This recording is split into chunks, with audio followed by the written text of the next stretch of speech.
David Johnson was the kind of father who noticed everything about his little girl. He could tell when she was excited about something just by the way she walked.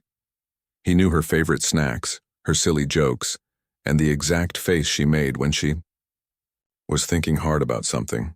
That's why he knew something was terribly wrong. It started on a regular Tuesday morning in October. His 7-year-old daughter, Lily, came down for breakfast looking tired and sad. She usually bounced into the kitchen asking what was for lunch and telling him about her dreams. But that morning, she just sat quietly at the table, pushing her cereal around in the bowl. "Everything okay, sweetie?" David asked, sitting down next to her. Lily looked up with those big brown eyes that reminded him so much of her mother. "My tummy hurts, Daddy. Can I stay home today?" David felt her forehead. No fever. He checked if she looked pale or sick, but she seemed fine physically. Still, something in her voice made him worry. As a single dad, he had learned to trust his gut when it came to his daughter. "Where does it hurt exactly?" he asked gently. Lily pointed to her stomach and made a face. "Right here. It feels all twisted up inside." David made her some warm milk with honey, something his own mother used to give him when he was little. Lily sipped it slowly, but still didn't want to eat her breakfast. She kept looking at her school bag by the door like it was something scary. "Are you excited about anything at school today?" David tried to sound cheerful. Lily shook her head quickly. Too quickly. David noticed how she looked down at her hands when she answered. Usually Lily loved talking about school. She would tell him about her friends, her favorite books, and all the fun activities they did in class. "What about art class? You love drawing," David said, remembering how excited she used to get about art projects. "I don't want to draw anymore," Lily said in a small voice. That was strange. Just a month ago, Lily had been drawing pictures every day after school. She would run to him with her artwork, explaining every color and shape with so much excitement. Now she seemed to have lost all interest in the things she used to love. David decided to let her stay home that day. Maybe she was just having an off morning. Kids go through phases, right? He called his office and told them he would work from home. Lily spent the day on the couch, watching cartoons but not really laughing at the funny parts. But the next morning, the same thing happened, and the morning after that. Every single day, Lily complained about her stomach hurting. She would beg to stay home from school with tears in her eyes. David took her to the doctor twice, but the tests showed nothing wrong with her physically. Sometimes, children get stomach aches when they're worried or stressed about something, the doctor explained. "Has anything changed at home or school recently?" David thought about it. Nothing had changed at home. They had the same routine, the same bedtime, stories, the same weekend activities. Lily seemed happy and normal at home except for the mornings when it was time to get ready for school. School. That had to be it. David started paying closer attention to what happened after school. When Lily came home, she would go straight to her room and close the door. She used to run to him with stories about her day, showing him papers from class and talking about her friends. Now she barely said hello. Her homework became a daily battle. Lily used to be excited about reading and math. She was one of the smartest kids in her class and always proud of her good grades. But suddenly she started saying she was too dumb to do the work. "I can't do it, Daddy. I'm not smart enough," she would cry, throwing down her pencil. David would sit with her and help, but Lily seemed to have lost all confidence in herself. Simple math problems that she used to solve easily now made her frustrated and upset. Her handwriting, which used to be neat and careful, became messy and rushed. The worst part was bedtime. Lily started having trouble sleeping. She would call for David multiple times each night, saying she had bad dreams. When he asked what the dreams were about, she would just say school stuff and ask if she could sleep in his bed. David began to notice other changes too. Lily stopped talking about her friends at school. When he asked about them, she would shrug and say she didn't want to play with anyone. She stopped bringing home art projects and stories from class. Her backpack, which used to be full of papers, and books she wanted to show him, stayed zipped up tight.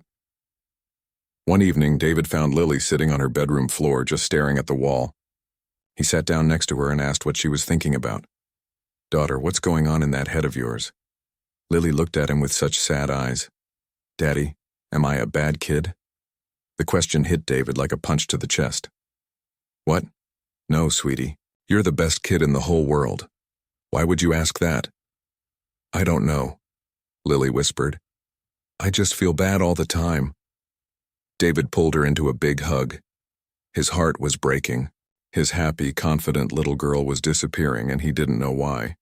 He started thinking about what could be causing this change. Everything seemed to point back to school. David decided to talk to Lily's teacher, Mrs. Williams. He had met her at the beginning of the school year, and she seemed nice enough. She was an older woman who had been teaching for many years. Other parents spoke well of her, and Lily had been excited to be in her class at first. He called the school and set up a meeting. When he sat across from Mrs. Williams in her classroom, everything looked normal. The walls were covered with colorful posters and student artwork. Mrs. Williams smiled and spoke in a sweet voice. Lily is such a bright child, she said, though I have noticed she seems a bit distracted lately. David explained what he was seeing at home. The stomach aches, the tears, the lost confidence. Mrs. Williams nodded and made understanding sounds. Children go through adjustments, she said.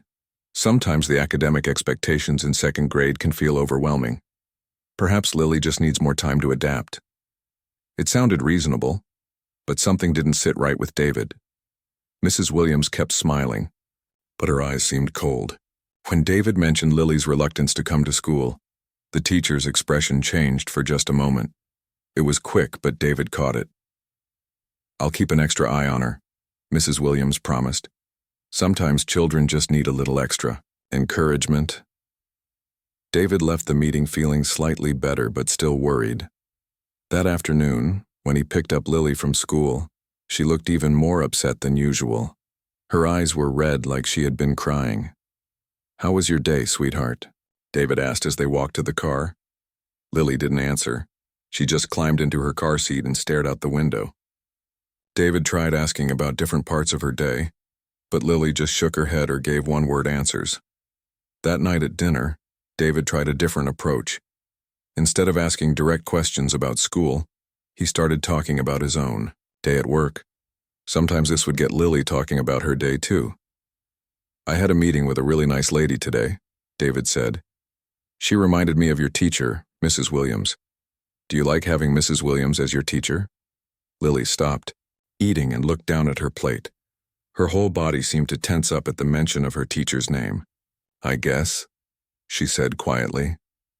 Just I guess? At the beginning of the year, you were so excited about her class. Lily's eyes filled with tears. Can we not talk about school, Daddy? Please? David's heart sank. Something was definitely wrong, but he couldn't figure out what it was. Lily was clearly scared or upset about something at school, but she wouldn't tell him what it was. Every time he tried to ask, she would shut down or start crying. As the weeks went by, things got worse instead of better. Lily's grades started dropping. Papers came home with lower scores than usual. Her teacher wrote notes saying Lily seemed unfocused and not applying herself. But David knew his daughter. Lily was smart and hardworking. Something else had to be going on. The stomach aches became more frequent and more severe. Some mornings Lily would throw up from being so upset about going to school.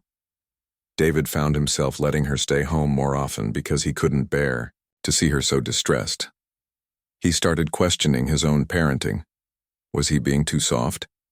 Should he force Lily to go to school even when she was upset? But every instinct he had as a father told him that something was seriously wrong. David began to feel desperate and helpless. His happy little girl was slipping away and he didn't know how to help her. The worst part was that Lily seemed to be suffering alone. She wouldn't talk to him about what was happening, and he was running out of ideas for how to help her.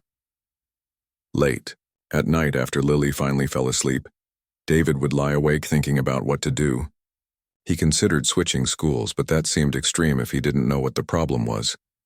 He thought about taking Lily to a counselor, but she was so young, and he wasn't sure she would open up to a stranger if she wouldn't talk to him.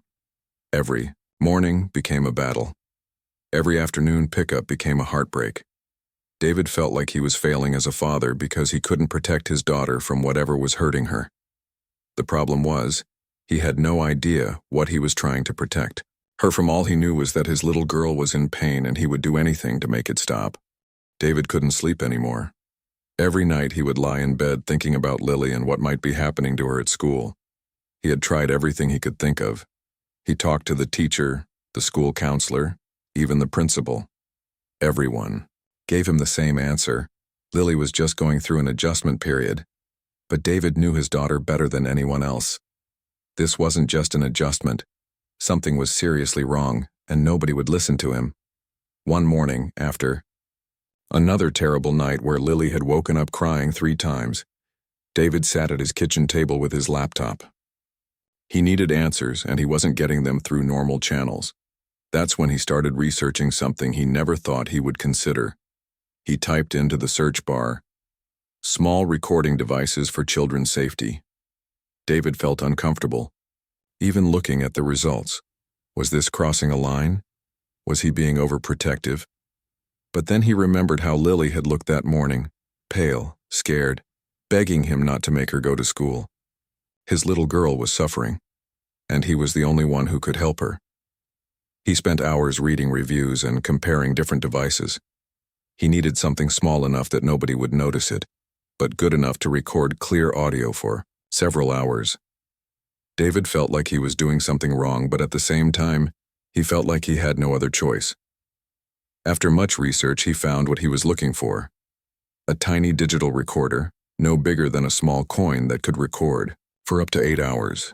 It was designed for business meetings and lectures, but David realized it might be perfect for his situation. The reviews said the audio quality was excellent, even when the device was hidden. David ordered the recorder with overnight shipping. He couldn't wait any longer. Every day that passed meant another day of whatever was happening to Lily at school. When the package arrived the next day, David's hands were shaking as he opened it. The device was even smaller than he had imagined. It looked like a tiny black button with a small switch on the side. The instructions were simple. Slide the switch to start recording, slide it back to stop. That evening, David sat in his bedroom, holding the small device and thinking about what he was about to do. He felt like he was crossing into unknown territory. What if he was wrong? What if nothing was happening at school and Lily was just going through a difficult phase? He would have invaded her privacy for nothing. But then he heard Lily crying in her room and all his doubts disappeared. His daughter needed help, and traditional methods weren't working. Sometimes, desperate times called for desperate measures. David practiced with the recorder for an hour, learning how to turn it on and off quickly and quietly. He tested how well it picked up sound when it was hidden under fabric and hair. The results were better than he had hoped. Even when completely hidden, the device captured every word clearly. The hardest part was figuring out how to hide it on Lily without her knowing.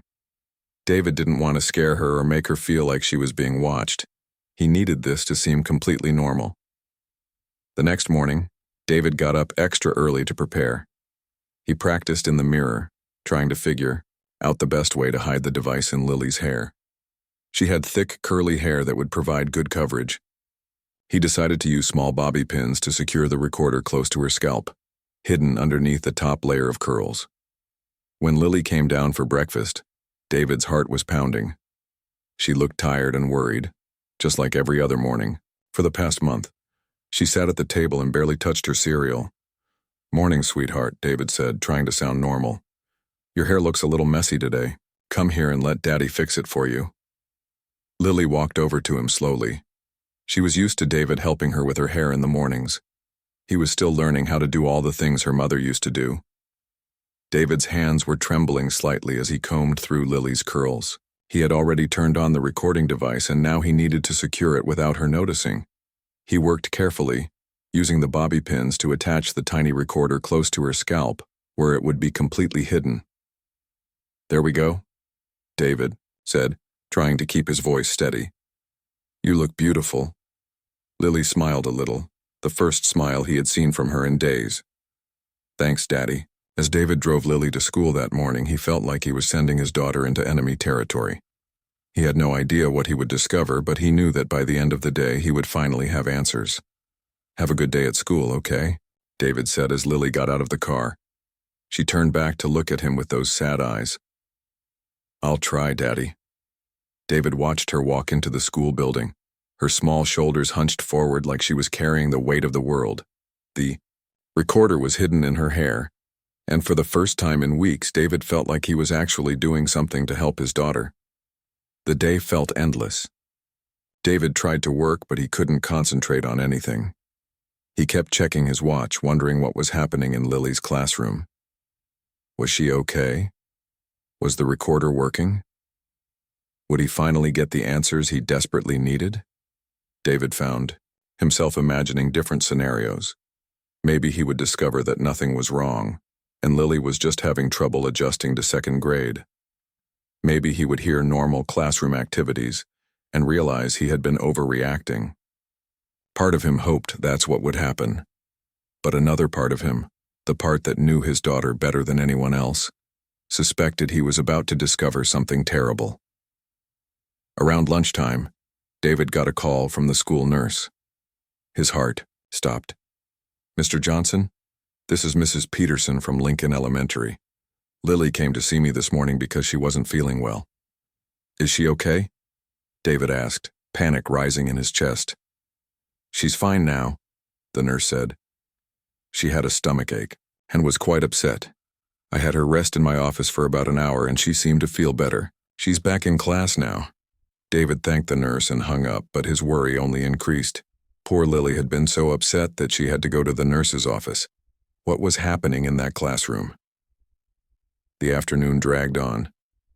David tried to distract himself by cleaning the house and preparing Lily's favorite snack for when she got home. He wanted everything to be perfect so she would feel safe and loved. When it was finally time to pick up Lily from school, David arrived early. He waited in his car, watching the school entrance and thinking about what he might discover when he listened to the recording later. Lily came out of the building looking exhausted. Her hair was messy and her eyes were red like she had been crying. David's heart broke seeing her like this. "Hey, sweetheart," David said as Lily got into the car. "How was your day?" Lily just shrugged and looked out the window. She didn't say a single word during the entire drive home. That evening, David helped Lily with her homework and made her favorite dinner, but she barely ate anything. She went to bed early, saying she was tired. David waited until he was sure she was asleep before carefully removing the recording device from her hair. His hands were shaking as he held the tiny recorder. This small device might contain the answers to all his questions. It might explain why his happy, confident daughter had become so sad and scared. David went to his bedroom and closed the door. He connected the recorder to his computer and transferred the audio file. The file was 8 hours long, capturing the entire school day. David put on his headphones and started listening. At first, he heard normal sounds, children talking, chairs, moving, the teacher giving instructions about math problems. David recognized Lily's voice answering questions, though she sounded quieter than usual. David fast-forwarded through some of the routine classroom activities, looking for anything unusual. Then he heard something that made him stop and rewind. Was Lily's voice small and scared? "I don't understand this problem." What came next made David's blood run cold. David listened to the entire recording twice, his anger and heartbreak growing with each passing minute. What he heard was not normal classroom instruction. What he heard was systematic cruelty directed at his 7-year-old daughter. By the time David finished listening to the recording, it was 3 a.m. He sat in his bedroom, staring at the computer screen, feeling a mixture of rage and relief. Rage at what had been done to his daughter, and relief that he finally knew the truth. His little girl had been trying to tell him something was wrong, but she hadn't known how to explain it. She was just 7 years old. How could she put into words what was happening to her? David looked at the recording device in his hand. This tiny piece of technology had given him something more valuable than gold: the truth. And with the truth came power. The power to protect his daughter and make sure this never happened to her again.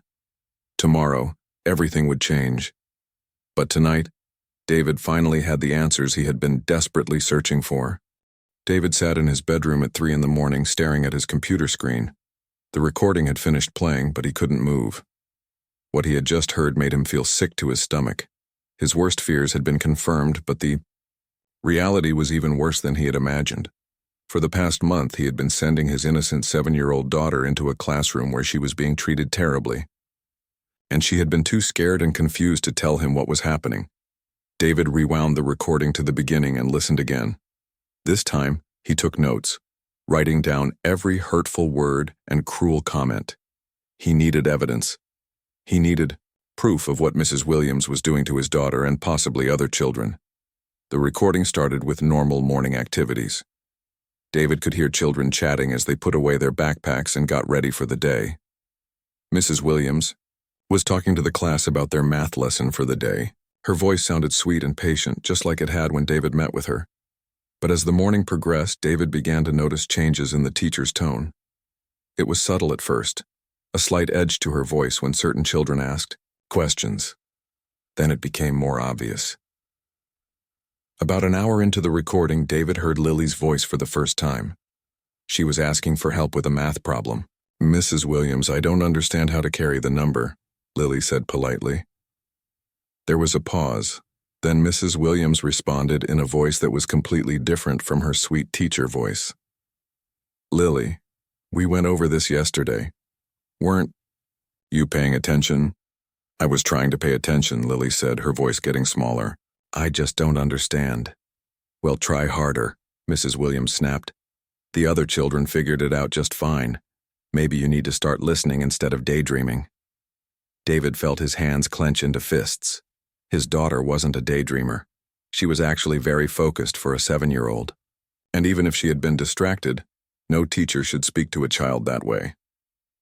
The recording continued, and David heard more examples of Mrs. Williams speaking harshly to Lily. Every time his daughter asked a question or made a mistake, the teacher responded with impatience and criticism. During reading time, David heard Lily struggling with a word. She was trying her best to sound it out, which was exactly what good readers should do. "The word is through, Lily," Mrs. Williams said loudly. "THROUGH, through. How many times do we have to go over these sight words?" "I'm sorry," Lily whispered. "Being sorry doesn't help you read better," Mrs. Williams replied coldly. "Maybe you should practice more at home instead of playing." David wanted to scream. Lily did practice at home. They read together every single night. She was actually quite good at reading for her age. Why was Mrs. Williams making her feel like she was failing? As the recording went on, David realized that Mrs. Williams was treating Lily differently than the other children. When other kids made mistakes or asked questions, the teacher was patient and helpful. But with Lily, she was always critical and dismissive. During lunchtime, David heard something that made his heart break. Lily was trying to open her juice box and having trouble with the straw. "I can't get my straw in," Lily said to someone nearby. "That's because you're not trying hard enough," came Mrs. Williams's voice. "You need to learn to do things for yourself instead of always needing help." David heard his daughter struggling with the juice box for several more minutes, too embarrassed to ask for help again. Finally, another child helped her. "Thank you," Lily whispered. The afternoon brought more of the same treatment. During art time, Mrs. Williams criticized Lily's drawing. "Your lines are very messy, Lily. Look at how neat Katie's picture is. Why can't you be more careful like Katie?" David heard Lily sniffle, and his heart shattered. His daughter loved to draw. Her pictures might not be perfect, but they were creative and full of joy. How dare this teacher crush her artistic spirit? The worst part came during story time. Mrs. Williams was reading a book to the class, and she asked the children questions about the story. "Who can tell me why the main character felt sad?" Mrs. Williams asked. Several children raised their hands, including Lily. Mrs. Williams called on other students first, praising their answers. Finally, she called on Lily. "Because his friend moved away," Lily answered correctly. "That's obvious, Lily," Mrs. Williams said dismissively. "I was looking for a more thoughtful answer. You need to think deeper about what you read. David was furious. Lily had given the right answer, but Mrs. Williams made her feel stupid for it. This wasn't teaching. This was systematic cruelty. Throughout the day, David noticed a pattern. Mrs. Williams would praise other children for small accomplishments while ignoring or criticizing Lily for the same things. When Lily did something well, the teacher would find fault with it. When Lily made normal childhood mistakes, Mrs. Williams would act like it was evidence that Lily wasn't trying hard enough. Near the end of the school day, David heard something that made him want to drive to the school immediately. Lily had accidentally dropped her pencil and it rolled under another child's desk. "Excuse me, can I get my pencil?" Lily asked politely. "Now you're disrupting the whole class," Mrs. Williams said loudly. "This is exactly the kind of behavior I've been talking about. You need to be more responsible with your belongings." "I'm sorry," Lily said, and David could hear that she was trying not to cry. "Sorry doesn't fix the problem," Mrs. Williams continued. "Maybe if you paid more attention to what you were doing, these things wouldn't happen." David heard his daughter crying softly, trying to muffle the sound. His little girl was sitting in that classroom, feeling ashamed and alone, while her teacher continued to berate her for a simple accident. But the absolute worst moment came right before school ended. The children were packing up their backpacks and getting ready to go home. Lily was struggling to zip up her backpack because it was overstuffed with books and papers. "Mrs. Williams, my backpack won't close," Lily said. "Of course it won't, Mrs. Williams replied with exasperation. "You've shoved everything in there without any organization. You're old enough to pack a backpack properly." David heard rustling sounds as Lily tried to reorganize her backpack. She was taking things out and putting them back in, trying to make everything fit. "I can't make it work," Lily said, and David could hear the frustration and sadness in her voice. "Well, that's your problem to solve," Mrs. Williams said. "Maybe tomorrow you'll remember to be more careful when you pack up." David heard his daughter struggling with the backpack for several more minutes while Mrs. Williams helped other children with their things. Finally, the bell rang, and children started leaving for their buses and car rides home. "Lily, you need to hurry up," Mrs. Williams said impatiently. "Your father is probably waiting for you." David heard more rustling and what sounded like papers falling on the floor. "Now look what you've done," Mrs. Williams said. "Pick up that mess immediately." "Yes, ma'am," Lily whispered. David could hear his daughter scrambling to pick up her scattered papers. When she was finally ready to leave, Mrs. Williams had one more cruel comment. "Tomorrow I expect you to come to school ready to work harder and pay better attention. Your behavior today was very disappointing." "Yes, ma'am," Lily said again, her voice barely audible. David heard footsteps as his daughter left the classroom, and then the recording ended. David sat in silence for a long time after the recording finished. He felt like he had been punched in the stomach. For weeks he had been sending his sweet, innocent daughter into a classroom where she was being emotionally hurt every single day. Everything made sense now. The stomach aches, the tears, the lost confidence, the reluctance to talk about school. Lily had been carrying this burden alone, too young to understand what was happening to her and too scared to tell him about it. David thought about all the times Lily had tried to stay home from school, and he had gently encouraged her to go. Anyway, he thought about how she had stopped talking about her day and stopped showing him her schoolwork.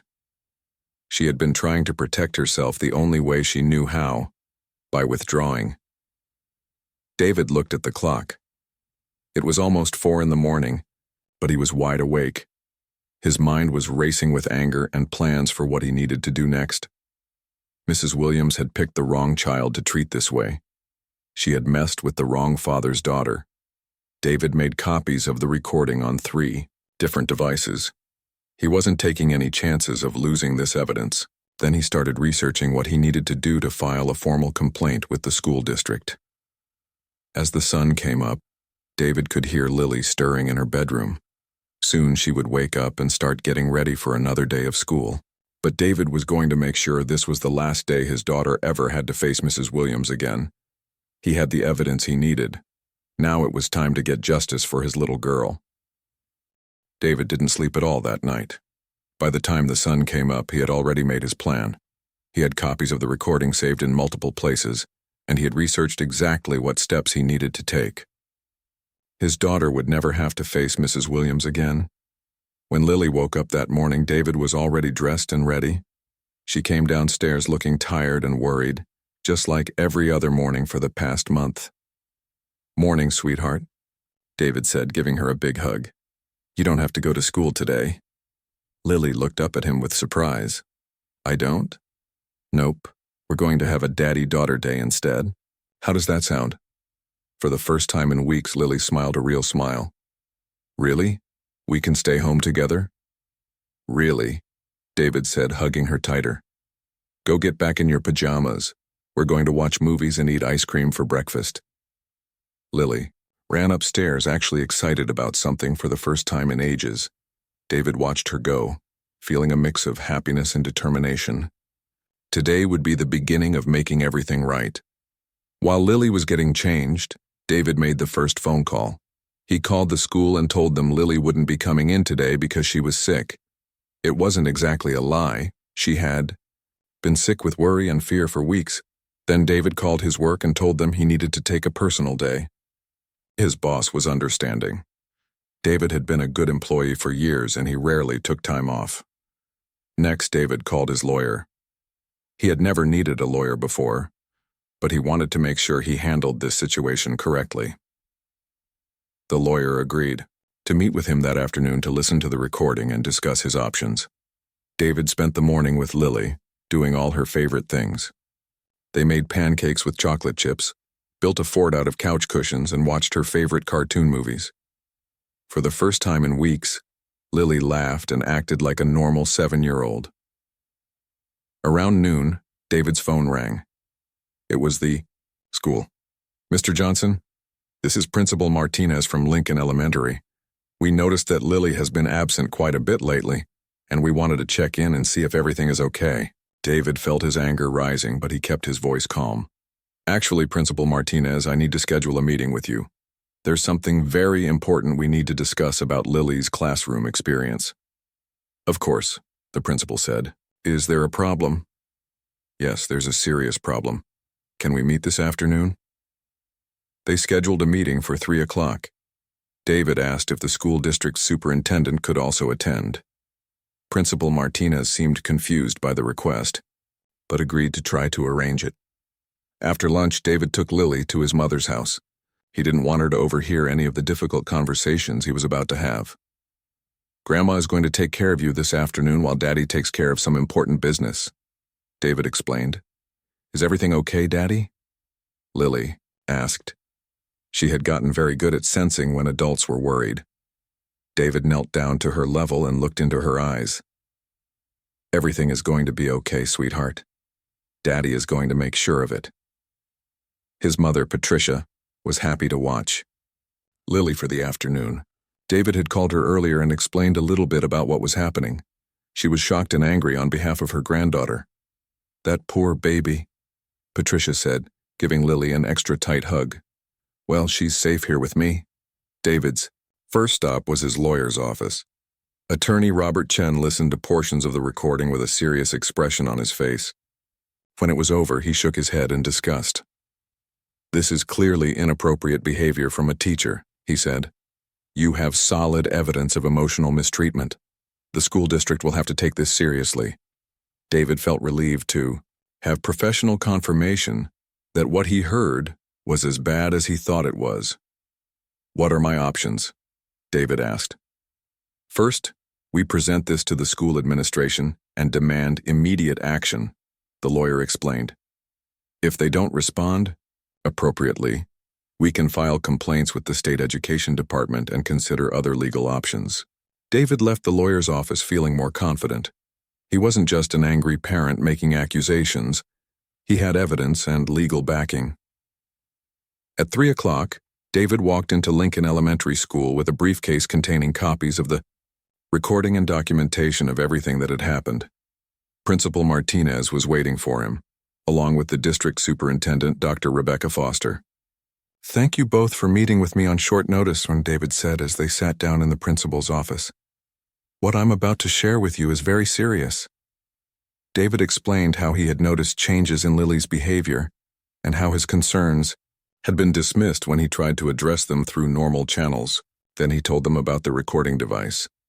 "You recorded classroom activities without permission?" Principal Martinez asked, looking concerned.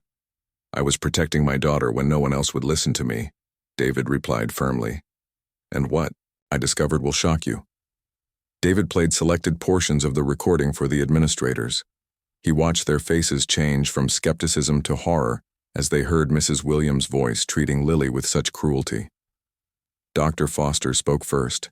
"This is completely unacceptable behavior from any teacher in our district." "How long has this been going on?" Principal Martinez asked. "Based on when Lily's behavior changed, I believe it's been happening for at least a month," David said. "Maybe longer." The administrators exchanged worried looks. Dr. Foster took notes as David played more sections of the recording. "Mr. Johnson, I want you to know that we take this very seriously," Dr. Foster said. "This kind of treatment has no place in our schools." "What are you going to do about it?" David asked. "Mrs. Williams will be suspended immediately while we conduct a full investigation," Principal Martinez said. "She will not be allowed back in the classroom until this matter is resolved." "And if the investigation confirms what's on this recording?" David pressed. "Then she will be terminated and reported to the state licensing board," Dr. Foster said firmly. "Teachers who abuse children have no business in our profession." David felt a sense of satisfaction, but he wasn't finished. "I want to make sure this doesn't happen to other children. How many other kids might have been treated this way?" The administrators promised to interview other students and parents to see if there was a pattern of behavior. They also assured David that Lily would be transferred to a different classroom with a teacher who had an excellent reputation. "Mrs. Rebecca Thompson has been teaching second grade for 15 years, Principal Martinez explained. "She's one of our most caring and effective teachers. Lily will be in good hands." The meeting lasted 2 hours. By the end, David felt like his concerns were finally being taken seriously. The school district was treating this as the serious matter it was. 3 days later, David got a phone call from Dr. Foster.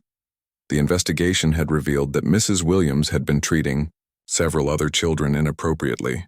Other parents had come forward with similar concerns once word spread about the investigation. "Mrs. Williams has been terminated effective immediately," Dr. Foster told him. "Her teaching license is being revoked, and she will never teach in this district again." David felt a huge weight lift off his shoulders.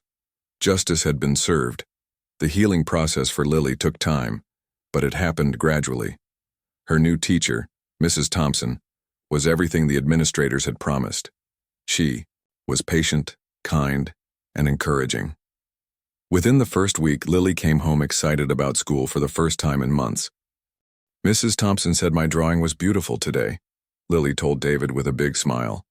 "She put it up on the bulletin board for everyone to see." David felt tears in his eyes. His happy, confident daughter was coming back. It took several more weeks for Lily to fully trust that school was a safe place again. David arranged for her to talk to a counselor who specialized in helping children process difficult experiences. The counselor helped Lily understand that what had happened to her wasn't her fault and that not all teachers were like Mrs. Williams. "Some grown-ups don't know how to be kind to children," the counselor explained to Lily. "But your daddy made sure you don't have to be around that person anymore." Slowly but surely, Lily's stomach aches went away. She started sleeping through the night again. Her grades improved, and she began bringing home artwork and stories from school like she used to do. 6 months later, Lily was thriving in Mrs. Thompson's classroom. She had made new friends and rediscovered her love of learning. The confident, happy little girl David remembered had returned. One evening, as David was tucking Lily into bed, she looked up at him with those big brown eyes and said something that made his heart swell with pride. "Thank you for protecting me, Daddy. Even when I couldn't tell you what was wrong, you knew something was wrong and you fixed it." David kissed her forehead. "That's what daddies are for, sweetheart. I will always protect you no matter what." "I know," Lily said with a smile. "You're the best daddy in the whole world." As David turned off the lights and closed Lily's bedroom door, he reflected on everything that had happened. The tiny recording device had given him the evidence he needed to save his daughter from a harmful situation. More importantly, it had taught him to trust his instincts as a parent. Sometimes protecting the people we love means taking uncomfortable action. Sometimes it means being willing to do things we never thought we would do. But when it comes to our children's safety and well-being, there's nothing we wouldn't do. David kept the recording device in his desk drawer, as a reminder of how important it is to listen when children try to tell us something is wrong, even when they don't have the words to explain it clearly. His little girl was safe now, and that was all that mattered.